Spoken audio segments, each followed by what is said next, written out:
pull you.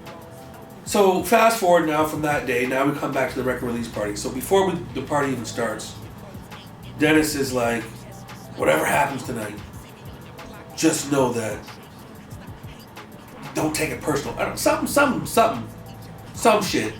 Whatever happens tonight, let's just make tonight a good night or a good show or some shit. Whatever happens, happens. Or some weird ass comment, which I didn't even know what the fuck he's talking about. So then we do the show. The show was awesome, right? Bitches, we're in the strip club. Shout out to Johnny, shout out to Tony. Johnny was the former manager. Tony was the owner of Silver's nightclub there. This is like 2005. They had some bad bitches back in the day. Shout out to all the bitches there at the strip club. I don't want to name y'all because y'all are probably like definitely moms now. So I ain't trying to put y'all on blast, but shout out to you guys. We had a good fucking time, a great show. We killed the shit. All the songs were lit. We sold a bunch of CDs at the door. I think I sold like 200 CDs that night. You know what I mean? Like at $10 a piece. It was fucking lit. And it was alive. Like the fucking show was outstanding. I decided to have an after party at the crib. At this time, I had a roommate who was a solid dude, still a solid dude. Shout out to B-Man.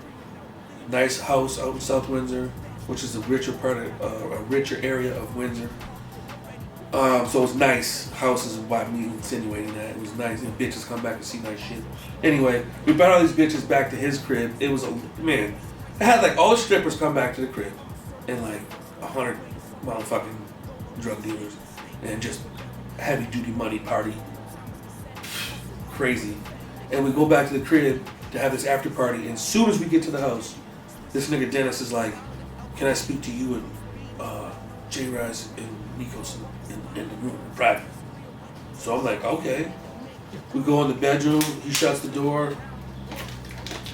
Dennis turns around and says, "I don't want to be in the Raw camp anymore. I don't want to do this shit." I'm like, damn, like, bruh, we just had the record release party. How the fuck are you quitting the group? We just put out a CD. And he went into a whole spiel telling Nikos and J-Rise how I was a snake, basically, and I was trying to fuck them out of their credit for this album, and I was trying to get all the glory and take all the fucking credit. He's saying this in front of me to these guys, and I'm supposed to be his homie and shit, and he's going on a whole fucking spiel, and he's trying to convince them that they should leave too. I let them talk all shit. They're kind of like blindsided. I was blindsided. I'm assuming they were too, because they're kind of like, what the fuck? And then I basically started breaking down what really we had going on. Since we didn't have no contractual agreements, I started to explain to them, and I kept my word on that too, that I had no issue sharing the profits once I got what I put into it back. So during that time, this was a time where people still sold CDs. It cost me like almost $1,800 to press up so many CDs. With them, when you had the booklets and shit like that. The studio, I paid for the studio time recording that album over so many months. Came up to a lot of money. I was in a couple grand on this album. And venues for shows and shit, like the cost of just everything. Like I was paying for these guys, like I was paying for like everything, because that's what I was supposed to do. So I had told them that I was willing to split the shit 4 ways, which is unheard of, equally.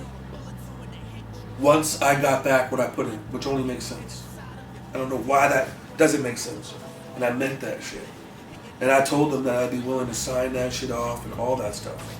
Royalties and everything split equally. Even though I paid for it, wrote half the hooks, wrote all my verses. Basically, I wrote half the album. Me and Nikos wrote that album. Those guys wrote their verses. Me and Nikos came up with all the hooks, all the concepts, half and half. And I paid for it. Studio time, artwork, graphics, everything. Everything. And I was willing to split everything up. And Nikos and J-Rise in that room seemed to have no problem with that. They didn't give a fuck if I got credit for it, because my name was on the bottom of the CD for executive producer and not Dennis's. And Dennis was more worried about credit. More worried about people thinking he did more than what he thought he did. He wrote his verses, Some of them, Nikos wrote some of them too.